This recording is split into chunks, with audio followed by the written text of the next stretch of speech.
for a free ride.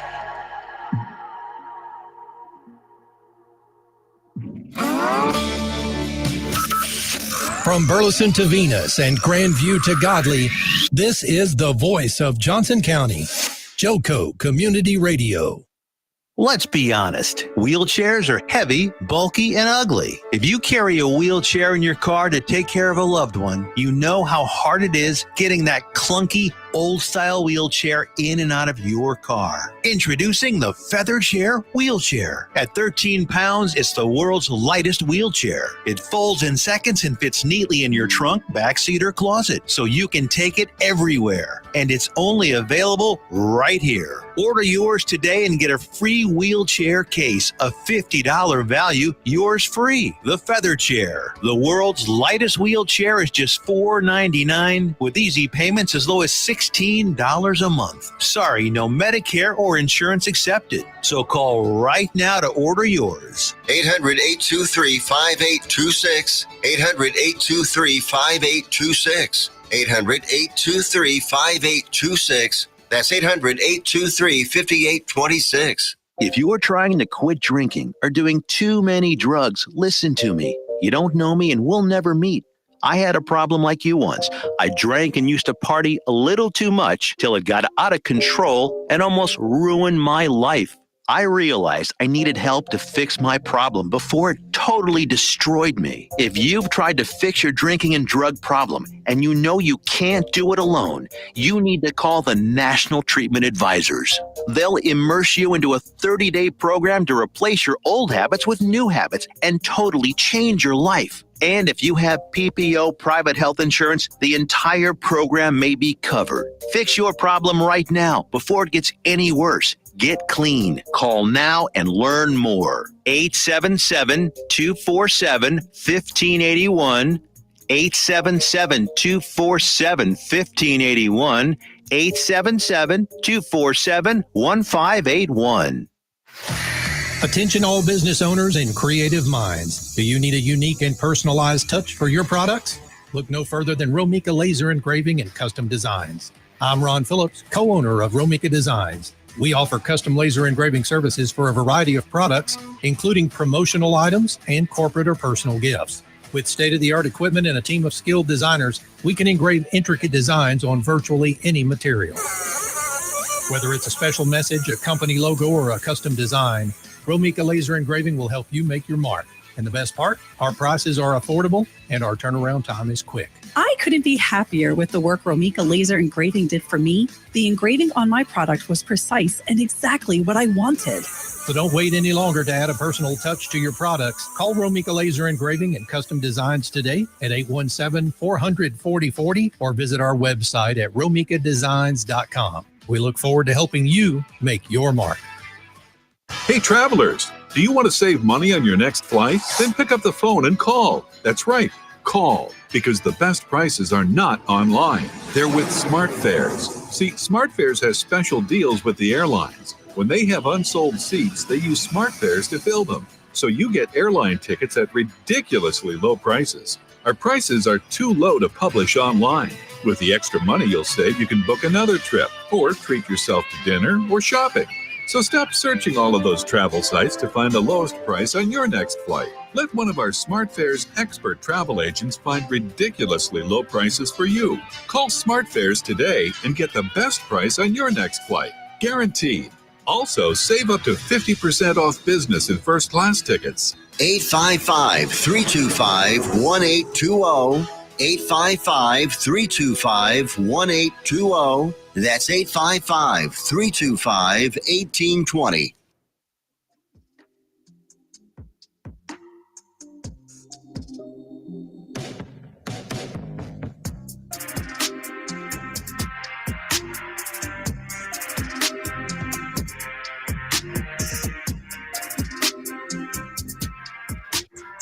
What up, bros and besties? How y'all doing? I can see a few of y'all watching, so if you are able to, go ahead and say hi in the chat. Hit the like button, and we're gonna start off with the Cowboys like we always do. This is NTX Radio, so I feel like when it comes to North Texas sports, the Cowboys win this Sunday over the Jets is definitely the talk of the week.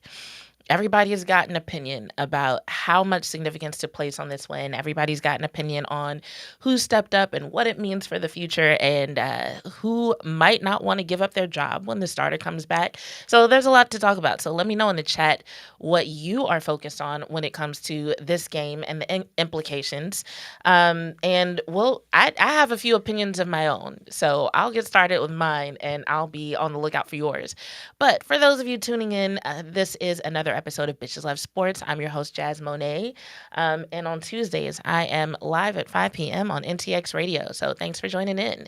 Hey, JV, good to see you in the chat. I don't know if you're driving like you often are when you're listening to the show, but if it is safe for you to do so, I would love to hear your thoughts, JV, about the game on Sunday, because, some content creators don't listen to a lot of other shows, especially ESPN or other content creators. And I'll admit, it can make it tricky to like really hone in on your own take when you're listening to a bunch of other opinions.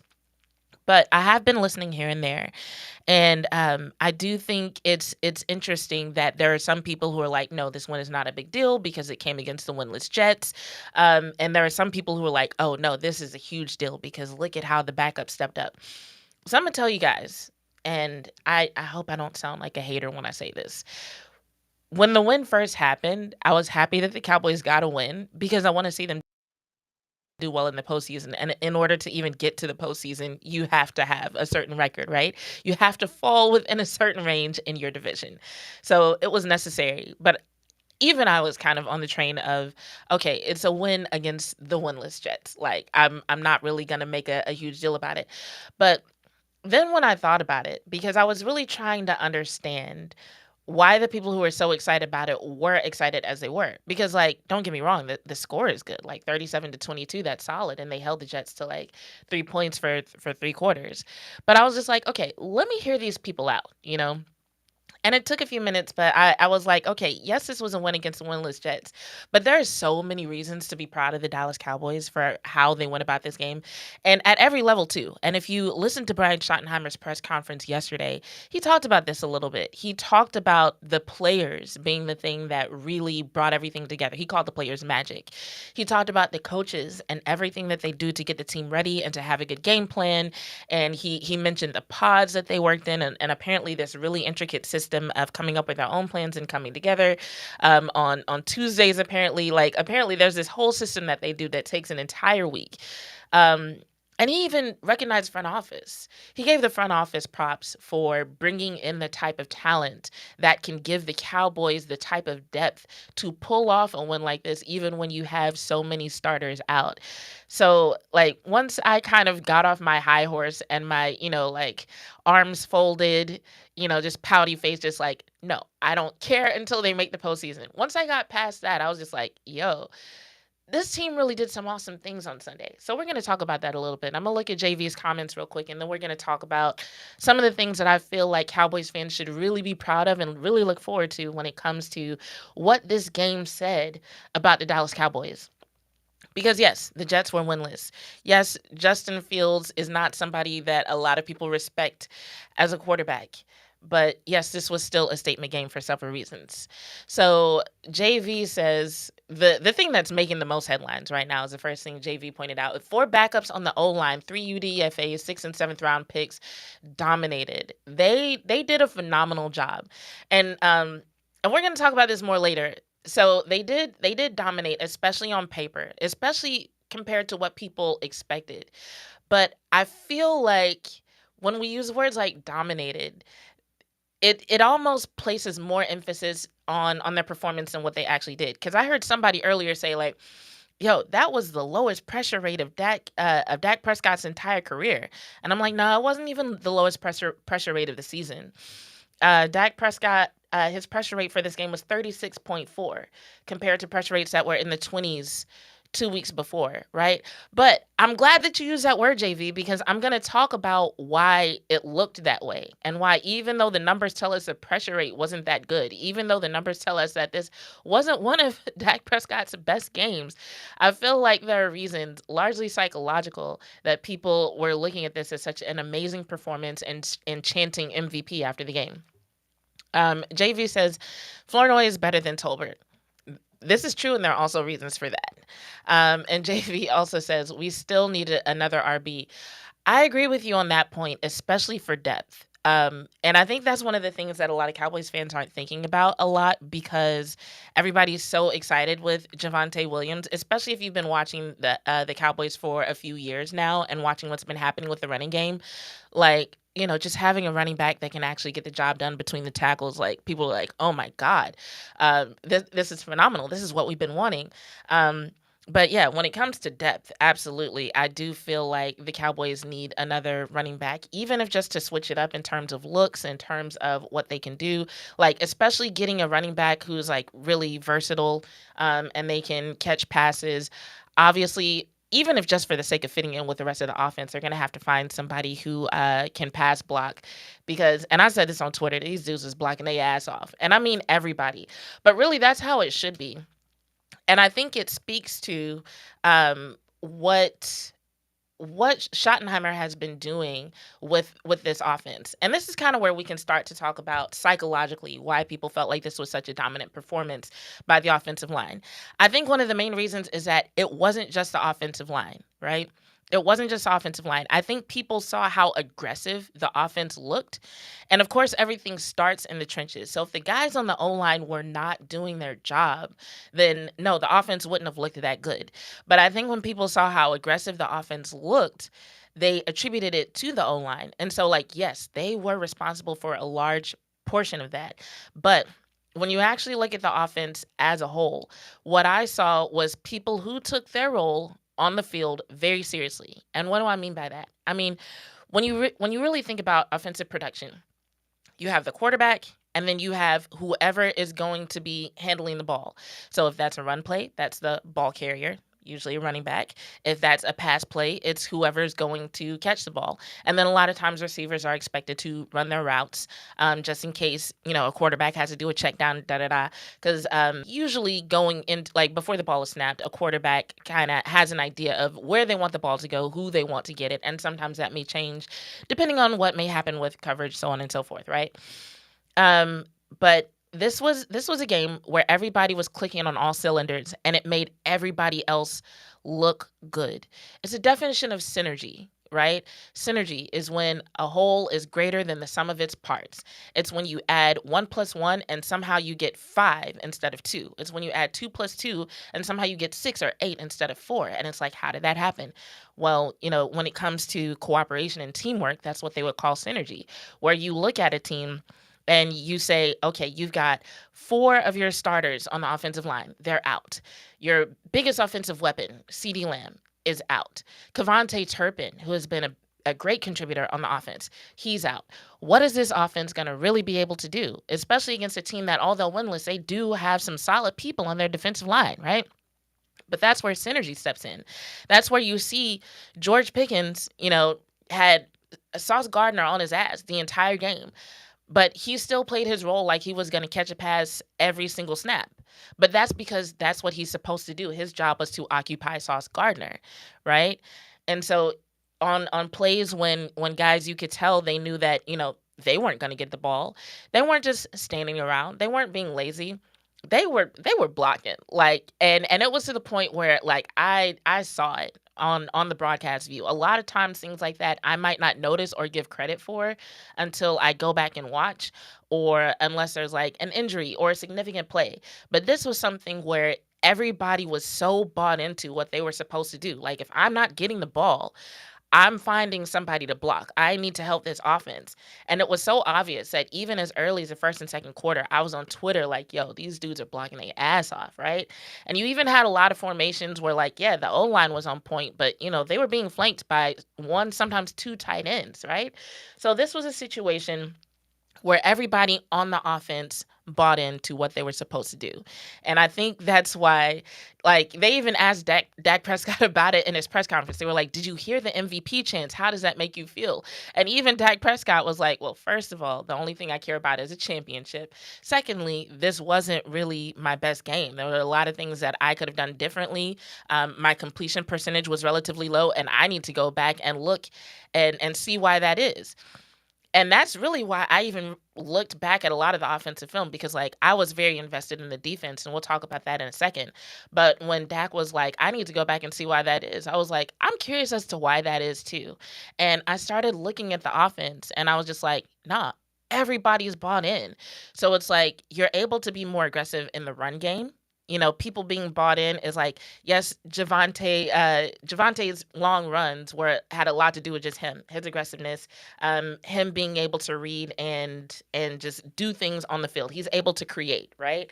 Um, but a lot of it had to do with the fact that nobody on the Jets defense could take a play off.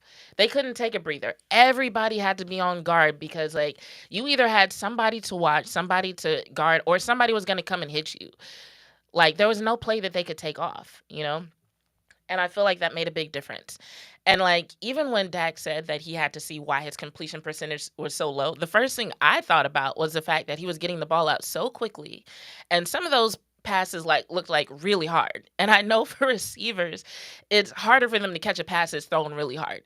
So it looked like in his mind, he was thinking to himself, I've got backups in front of me. I need to get the ball out quickly. And that quickness translated into aggressiveness. And so he was getting the ball out quick, but it was also like very fast. Some of those balls were overthrown. So it was almost like if he had a dial in his back for how he was getting those passes off, somebody needed to go and turn that from like a 12 to like 8 to get some of those completions to actually hit. But like I said, 18 of 29, that's like 62.1%. Like usually he's aiming for 70%, which he has been for most of the games this season. The Eagles game, he was pretty low, but most of these games, he's been over 70%, right? And that's what he's always aimed for when you listen to him talk about what his goals are as a quarterback. So not the best completion percentage, not the highest quarterback rating, not the lowest pressure rate, but and not even the lowest time to throw. It was a really good time to throw, 2.72 seconds, but he wasn't top of the season or like at a season high in any category. But people were loving what they saw. He looked really, really good. And then there's one other thing that I want to show you guys. I need to see if this video is ready to pull up. And it is a video of some of the plays that they ran, but it's not really the plays that I want to focus on. It's something that I don't even know if Coach Schottenheimer did on purpose, but we're going to talk about it anyway, because sometimes I like to nerd out with you guys. And so I just want to share this observation that I made. So we're going to open this up, and hopefully the NFL is cool with me showing y'all this. But one of the things that stood out to me was the fact that, like, when it comes to spacing, when it comes to the structure of your offense, like coaches talk about the importance of that all the time, right? So this isn't something that only the Cowboys do, but it's something that stood out to me when I was watching the Cowboys offense. And maybe that's because like I was trying to check for things like discipline and things like that, knowing that they had so many backups, right? But it's just like if you look at some of these formations and just how even the spacing is, how symmetrical they look, like even just the way they move is sometimes together. Their height is sometimes together. I'm just going back to the beginning of this clip. And like I said, this isn't something that only the Cowboys do, but it's something that caught my attention, and it kind of made me wonder what the significance of this is, because stuff like this doesn't just happen. Stuff like this tells me that there's a reason that Brian Schottenheimer brought up fundamentals and brought up discipline when he was giving his props to Clayton Adams and Connor Riley yesterday. Because it's like, out of all the things that you could say in a press conference when you're giving coaches credit for how the offense looked, even going in with so many backups and so many starters out, right? To mention fundamentals and to mention discipline, to me, that says that's significant. And then when I watch this film, I'm like, okay, I can tell that's something that they focused on. And that's when it made me think of something that I read not too long ago about the importance of of aesthetically pleasing formations. So I'm gonna read this to y'all for a second. Um, but basically, aesthetically pleasing formations can actually have a psychological impact on the opponent. So there's 4 ways that this happens. Number one, it signals competence and strength. So this says a highly organized, cohesive, and beautifully executed formation suggests a team is well coached and disciplined. 2, it induces cognitive uncertainty. This is where things really get interesting because this is not just about what the offense is doing. This is about how like discipline, even down to your spacing, can affect the opponent.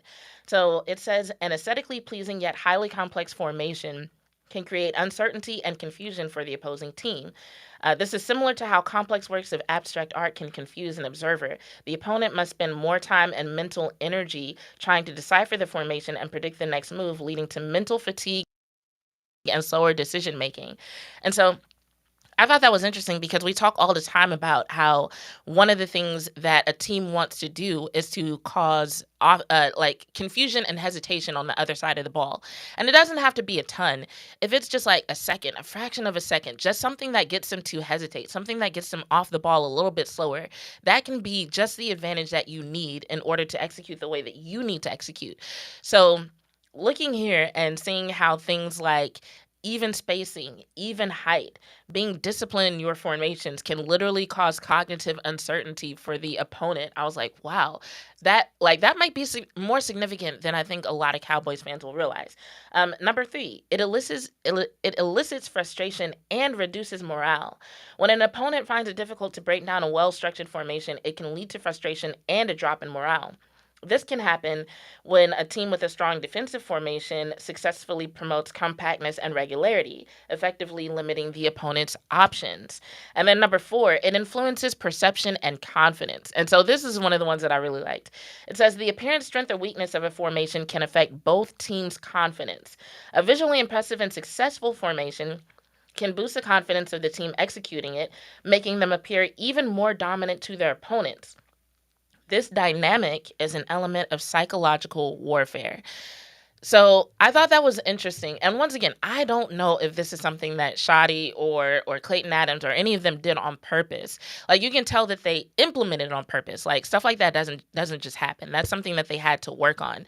But it made me wonder if they did it not only for the sake of just what they were executing physically, but if they also went into this thinking to themselves, hey, with 4 backups on the offensive line, we need to emphasize discipline. We need to emphasize spacing because it's going to boost their morale and also intimidate the opponent.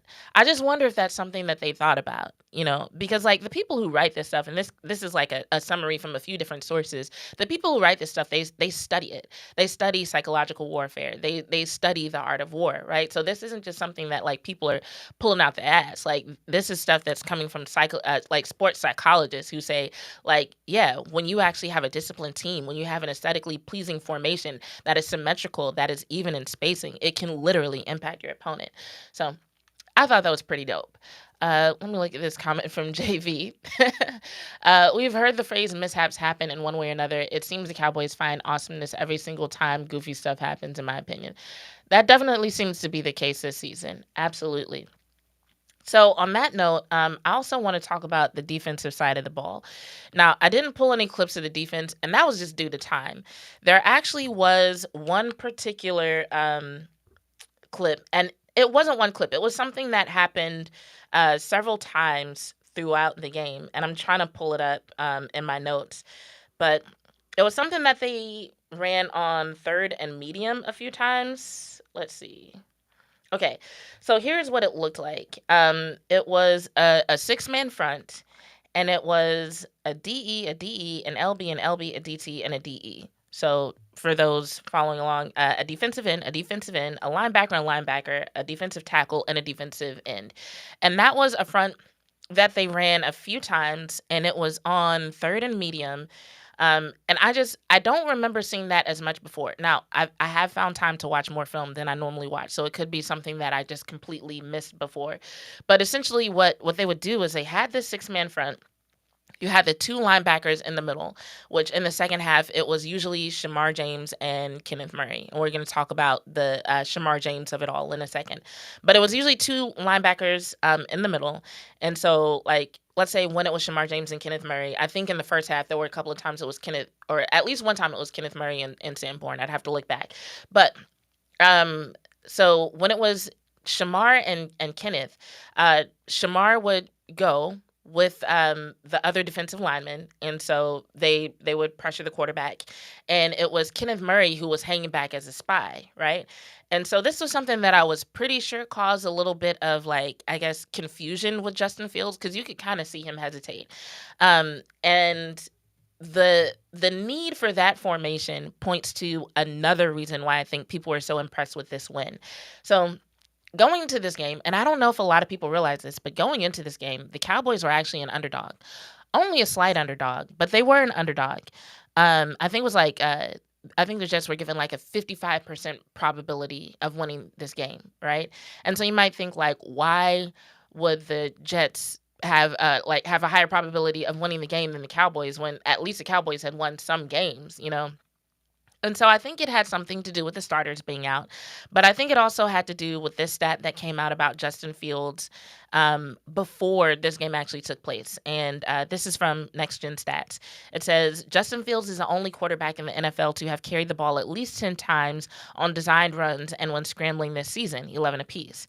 He has scrambled to run on a league high 14.5% of his dropbacks this season, turning 11 attempts into 117 yards and 2 touchdowns, including 3 explosive gains. He has gained 54 yards and 3 first downs across 11 designed runs, while only Lamar Jackson has gained more yards among quarterbacks. And then as a matchup, it says the Cowboys defense has allowed the 6th most rushing yards, along with 2 touchdowns to opposing quarterbacks across 6 designed runs and 12 scrambles. So I think that was one of the things that, once again, this all came out before this game happened. And so I think there were some people who looked at that and they were like, yeah, the Cowboys defense is not going to be able to handle Justin Fields. The Jets are going to finally get their first win because of that. And Eberflus was like, not on my watch. Like, I know we've struggled this season. But I know what the fuck I'm doing, and I got something that's going to handle Mr. Fields. And it seemed to be pretty effective, because even though they only ran that particular formation a few times, I think doing things like that and kind of switching it up in terms of what he was seeing, because like there were times where there were like 3 linebackers on the field. There were times when there was only 1, and so that was one of the formations that like really stood out to me. But that wasn't the only time that the Cowboys like really made a concerted attempt to get pressure on him. And so, like, yes, Justin Fields has a history of holding the ball for a while, but and this is significant. Where'd it go? Oh, this is a really good stat. This also came from Next Gen Stats. Okay.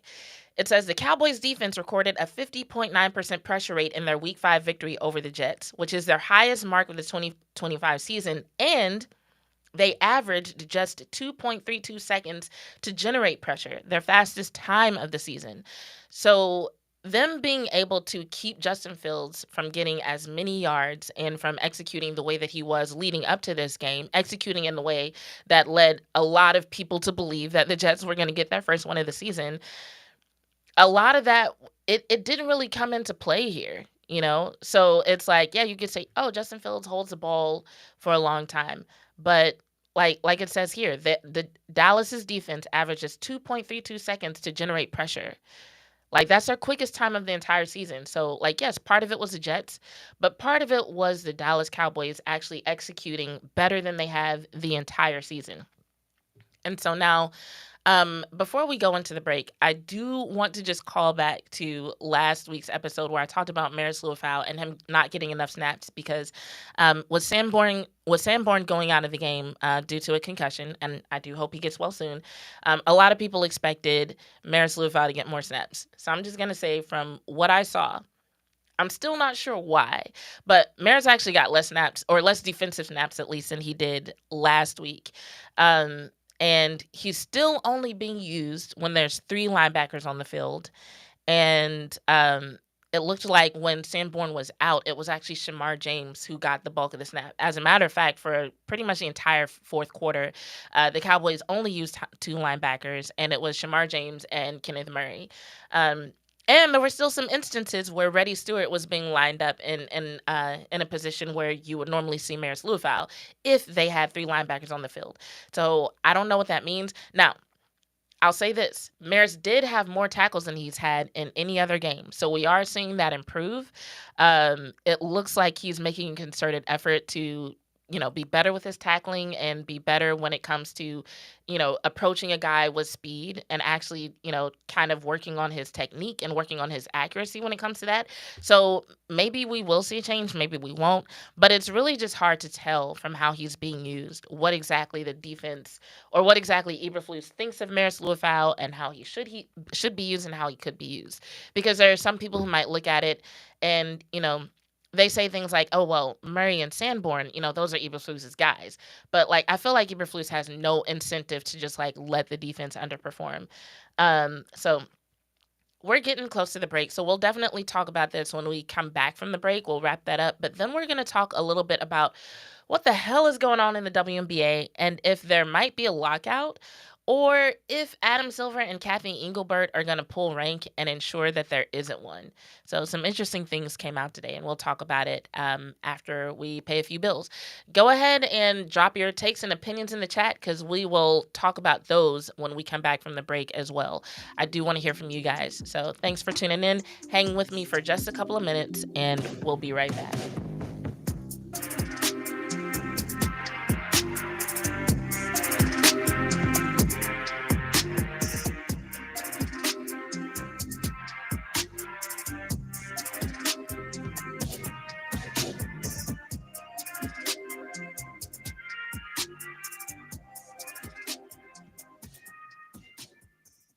Have you ever met a single person in your life that enjoys paying taxes? No one does. If you can't sleep at night because you have a huge problem with the IRS, I've got some free advice for you. This service is strictly limited to individuals that owe the IRS $10,000 or more in back taxes. And if you qualify, we can guarantee that you won't be writing a big fat check to the IRS or our services cost you nothing. The first 100 people that call today will get a free tax consultation worth $500. Stop worrying about your IRS problem. We can help you, we promise. Call the tax doctor right now. I mean right now to learn more. 800-240-4587. 800-240-4587. 800-240-4587. That's 800-240-4587. Why have thousands of aspiring authors teamed up with Christian Faith Publishing to publish their book? Because Christian Faith Publishing is an author-friendly publisher who understands that your labor is more than just a book. We provide authors freedom and flexibility throughout the publishing process, professional book editing, award-winning design, and some of the highest royalty structures in the publishing industry. And as always, you will retain 100% of the rights to your book. I was looking to find a company that I could trust, one that assisted in the editing process completely. The most important qualities that I was looking for was a publisher who was honest and upfront, no hidden costs or fees, and owning the rights to my own work. Christian Faith Publishing will publish, market, and sell your books in all major bookstores, online booksellers, as well as specialty Christian bookstores. Call for your free author submission kit. 800-978-4812. 800-978-4812. 800-978-4812. That's 800-978-4812.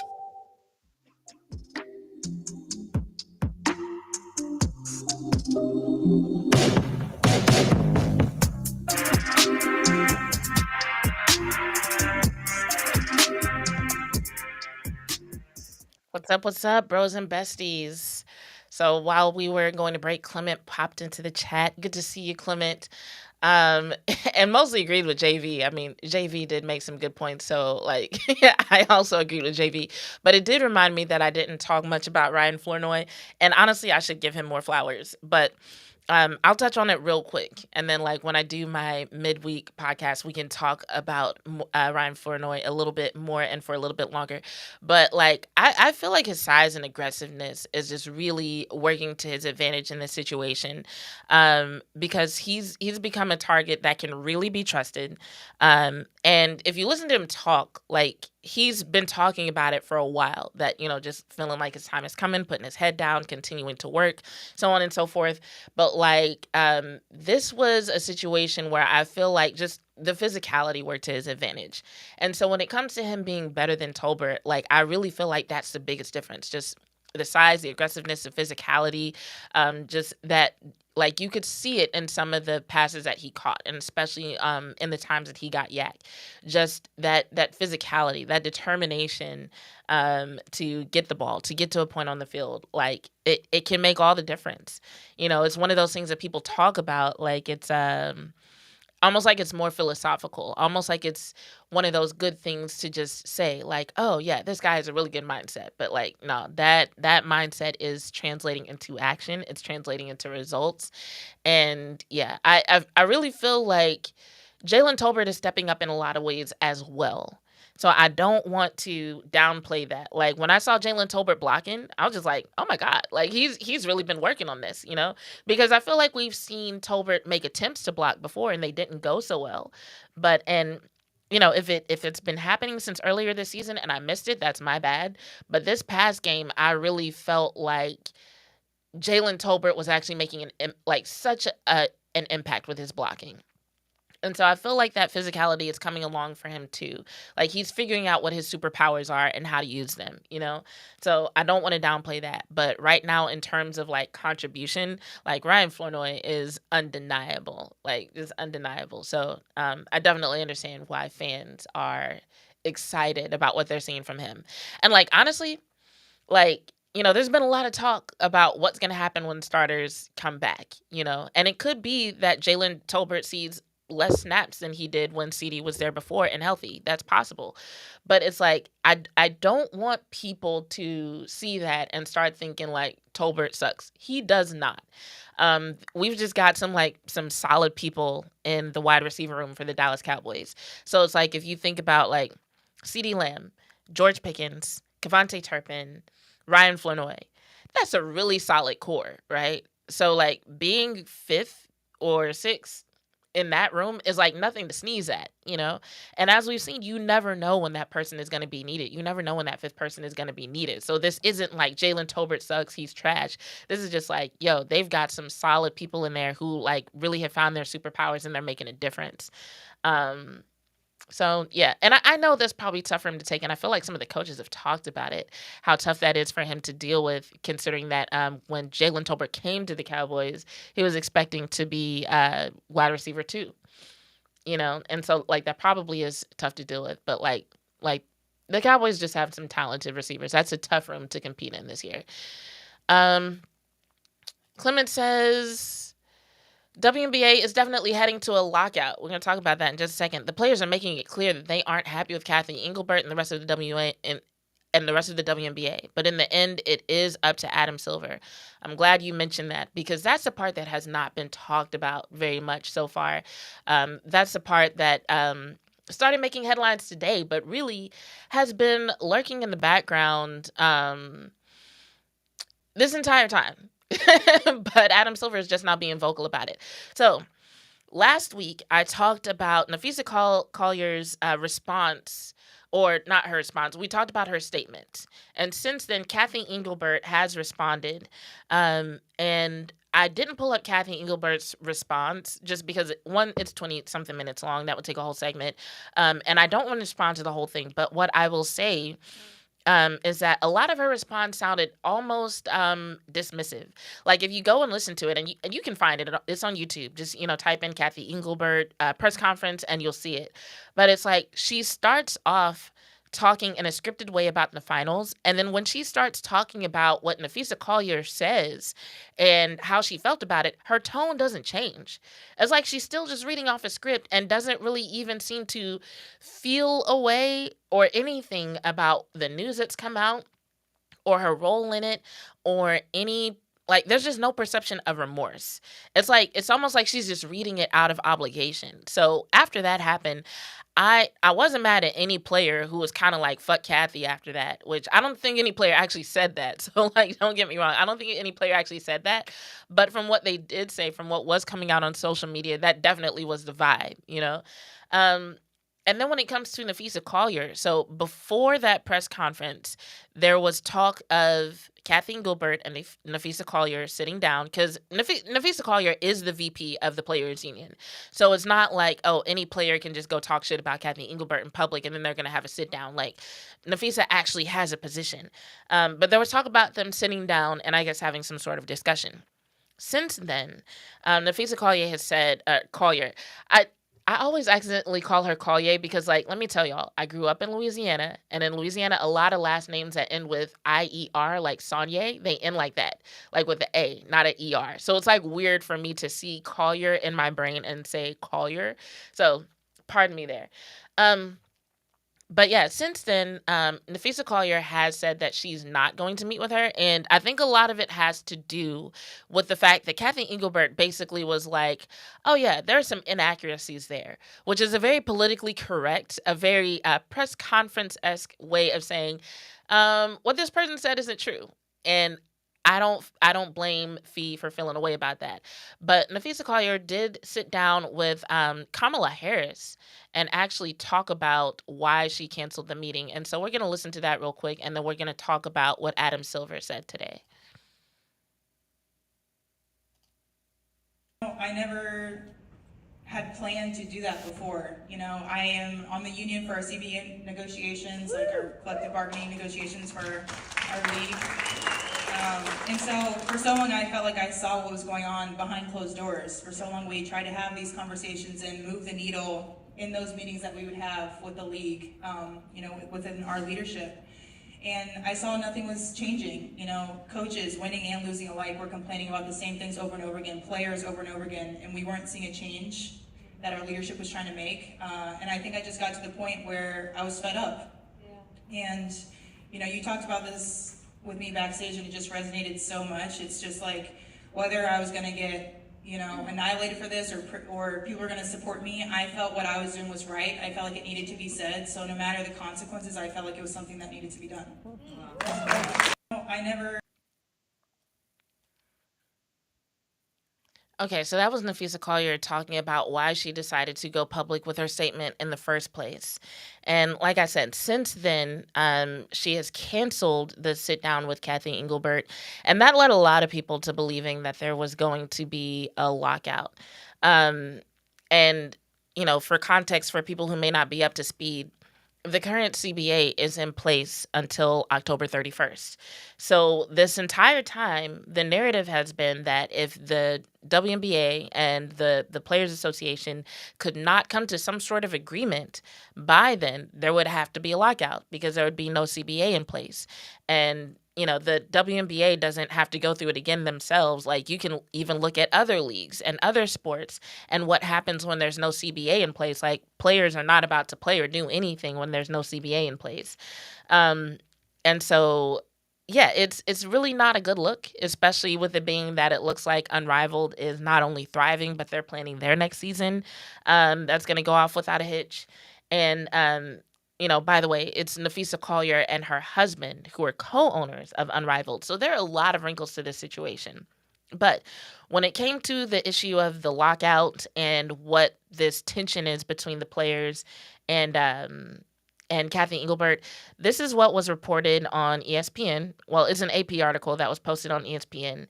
And according to this article, this is what Adam Silver had to say. He said, "There's no question that the WNBA is going through growing pains, and it's unfortunate that it's coming just as their most important games and their finals are on right now. We've had 2 fantastic games so far, and we want to celebrate the game at the moment. And then we've got to sit down with the players and negotiate a new collective bargaining agreement." Engelbert has also said a new deal will get done, albeit not necessarily by the October 31st deadline. Negotiators for the league and the Players Association were expected to meet this week. So, yeah, what this article is saying is like, one, Adam Silver is referring to the WNBA as we, which is, I don't remember the last time he did that.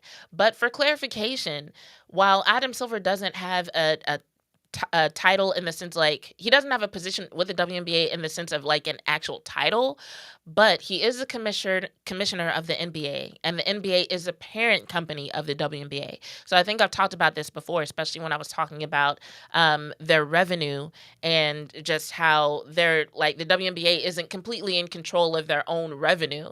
And so I feel like that's probably one of the things that when the players are saying, hey, we want this, and this, the WNBA doesn't even have all the power to grant it to them, which is wild. But also, as a sports association, the WNBA is relatively young.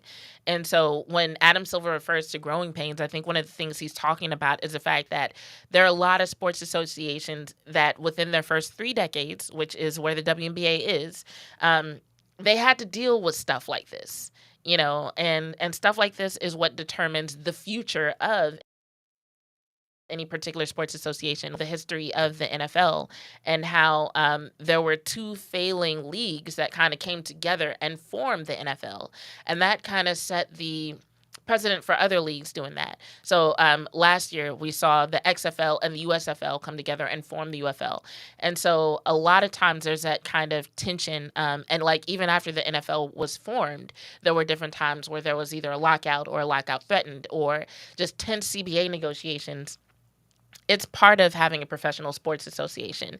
But Adam Silver stepping in and using the word we to address the WNBA. And this article saying that, like, okay, the deal might not get done by the October 31st deadline. To me, it's saying, one, Kathy Engelbert is not going anywhere, despite what the players say. And 2, there's not going to be a lockout, despite what the players say.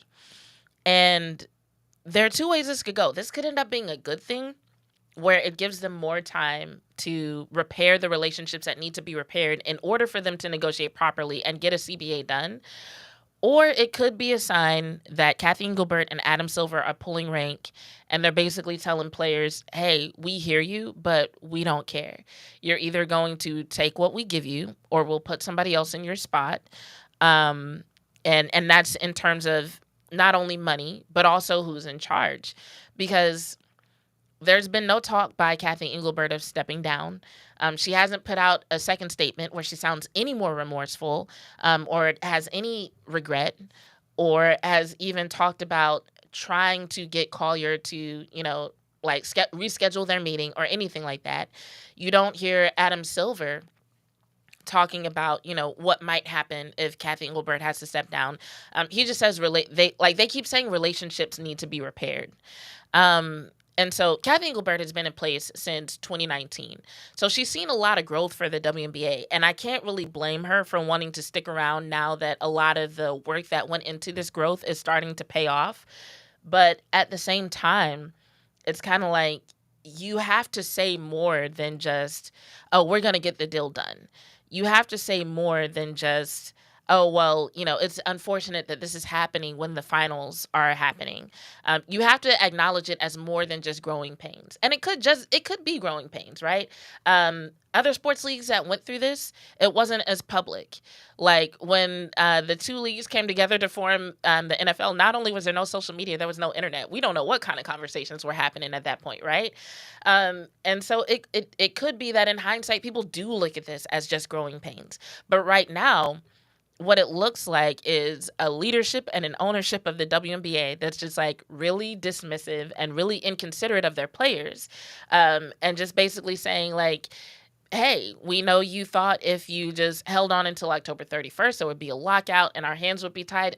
Not so much. We can extend this. And Kathy Engelbert's not going anywhere. And not only that, but Adam Silver's on her side. So yeah, you can kick and whine and complain all you want, but there's literally no word, no mention of them actually doing anything about this. So, like I said, I know I'm trying to look at the comments to see what y'all are saying. And I know some of y'all are driving when you listen to this. So, if you listen to this after the fact, feel free to put your comments in. But if you are able to type in the chat and you have thoughts on this, I'd love to hear them. But yeah, so it'll be interesting to see what happens because like even in Adam Silver's statement, he says, let me go back to it. He says, we want to celebrate the game at the moment. And then we've got to sit down with the players and negotiate a new collective bargaining agreement. So he's talking about this happening in consecutive order. Like, let's get through the finals and then we'll talk about this. Well, this finals is supposed to be a best of 7. So it's already October 7th. So you're looking at minimum half the month going by before Adam Silver says it's time to even talk about it, you know? And so even that just comes off as dismissive. Like, even if the players didn't want to, I think I would have felt better about this whole situation had Adam Silver said, like, hey, we need to find sometime soon to try to get us all back on the same page so we can lay the foundation for productive conversations after the finals is over. Just like something that shows some sense of urgency or some sense of acknowledgement of the fact that your players do not trust you. Like, how the fuck you gonna talk about having conversations after the finals are over when your players do not trust you? And that distrust is not getting any better. It's not fixing itself in the meantime. You know what I'm saying? Like, you can't just well, I guess you can just ignore it. They are. But you shouldn't just ignore this. Like, you shouldn't just hear what players are saying and, like, see what they're posting on social media and just be like, yeah, let's get through the finals and then we can talk more about this. Like, no, this is crazy. So, hey Chris, good to see you in the chat. I'm gonna get back to my rant in a second. JV says, I don't know any of this information. Appreciate you educating me. Actually, okay, quick aside, and shout out to my ADHD for taking me off of my rant and on this tangent. But this, like, you saying that, JV, just reminded me of something that I was thinking about over the weekend. Because here's what happened over the weekend. And this is a quick tangent. But I posted a clip from the episode about where I was talking about Maris Luafau, right? And on TikTok, I got a lot of new followers from that clip. That one and another. Like, it was 2 different clips I posted from that episode. And what was interesting to me was 2 things. One, that it was like 98% non-followers who saw the clip in the first place. And 2, that 90-something, I think it was like 93% of the new followers that I got were men. And it kind of made me think about the fact that, like, most of my audience is men. Even though, like, I'd be going on Twitter and I'd be talking to people about, like, the misogyny in sports. And I'd be saying, like, hey, don't come in my comments talking about cowgirls this and she-girls that, right? But still, most of my audience is men. But then I also noticed that, like, a lot of y'all also interact with each other. And it just, like, made me think about the fact that, like, sometimes it just feels like y'all have welcomed me into your sports group chat. So I just wanted to say, like, I really appreciate being a part of, like, y'all's, like, sports universe and Cowboys fandom. That's pretty dope. And it is interesting that a lot of y'all, like, know each other and follow the same people and, like, watch the same content. And then, like, we're like, yeah, we'll watch you too. Because, like, sometimes when it comes to... And I've had this conversation with, like, different people who have, like, you know, had casual conversations with me about just, like, marketing and who I appeal to in my audience and stuff.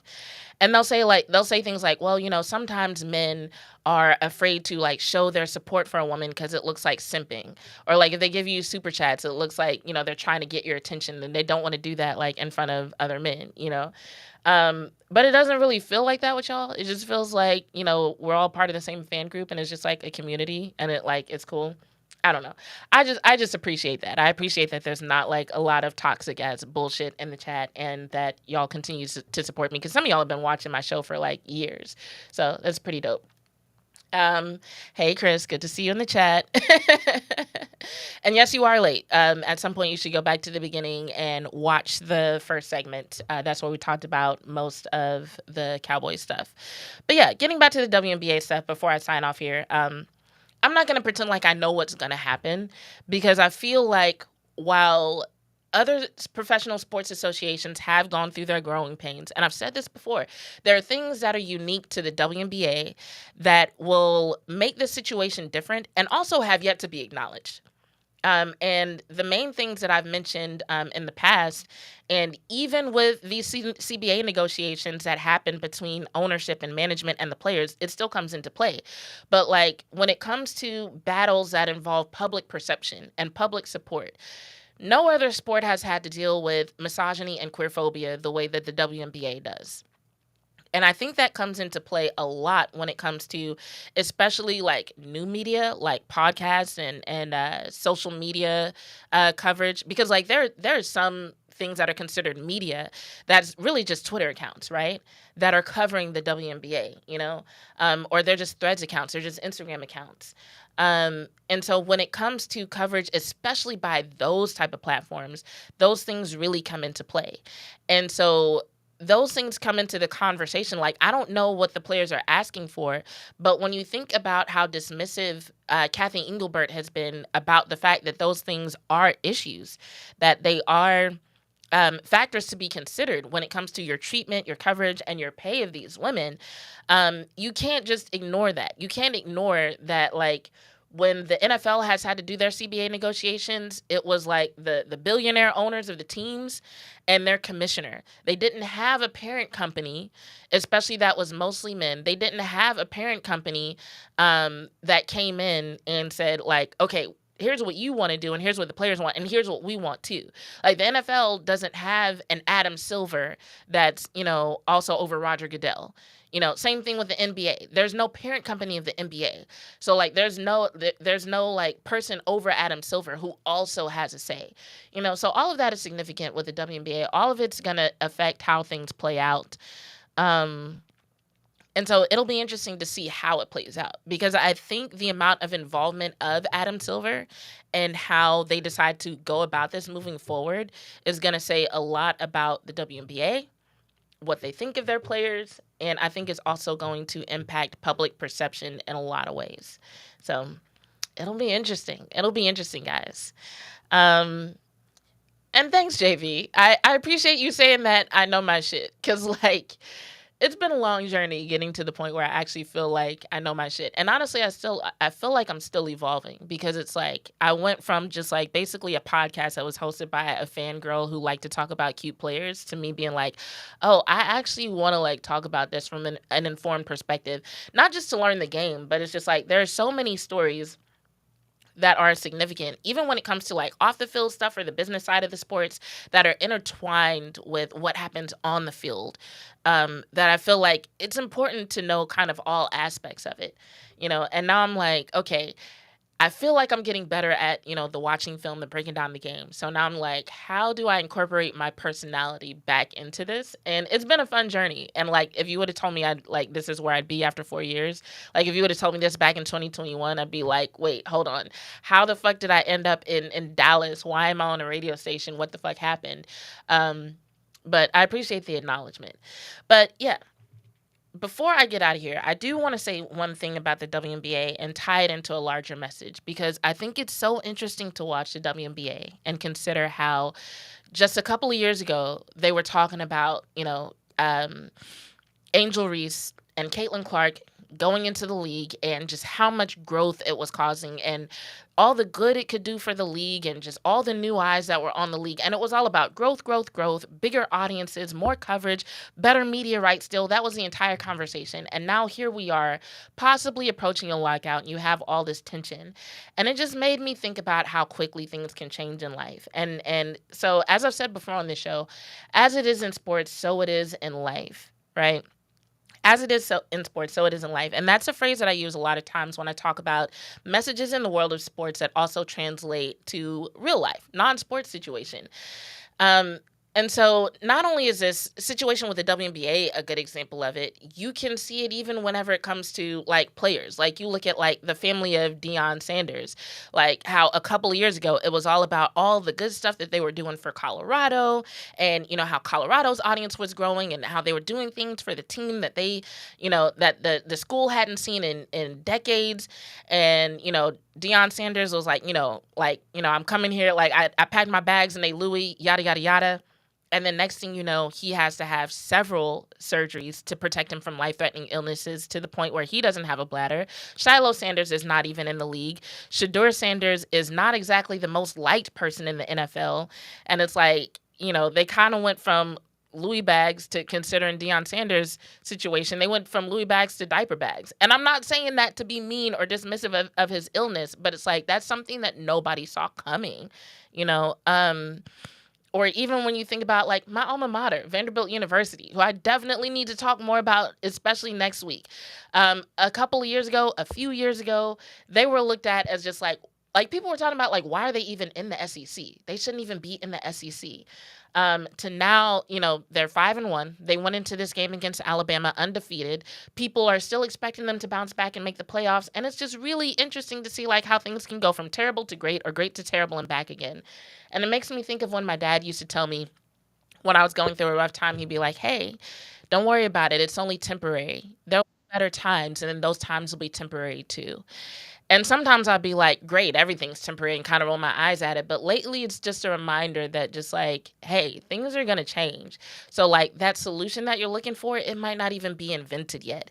The success that you're looking for, it can come. It can come tomorrow. It can come next month. The most important thing is that you keep working. And just remember, whatever you're going through is temporary. So don't get too down on yourself, and also don't get too high on yourself.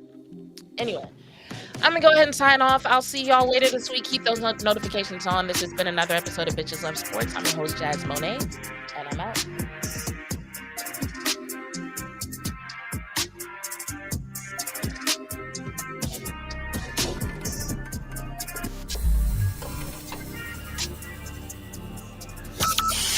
From Burleson to Venus and Grandview to Godley, this is the voice of Johnson County, Joco Community Radio. Here's important new information from the Diabetes Solution Center for you, a family member, or a loved one suffering with diabetes. If you have lost your provider, or if you need a provider for diabetic supplies, you may qualify to receive your diabetic testing supplies now with little or no out-of-pocket cost, regardless of your age. All you need is Medicare or private insurance to be potentially eligible. Call the Diabetes Solution Center right now for details. Just takes a couple of minutes. Our friendly, knowledgeable agents will give you free, no-obligation information, handle all the insurance paperwork, and make sure your supplies are delivered directly to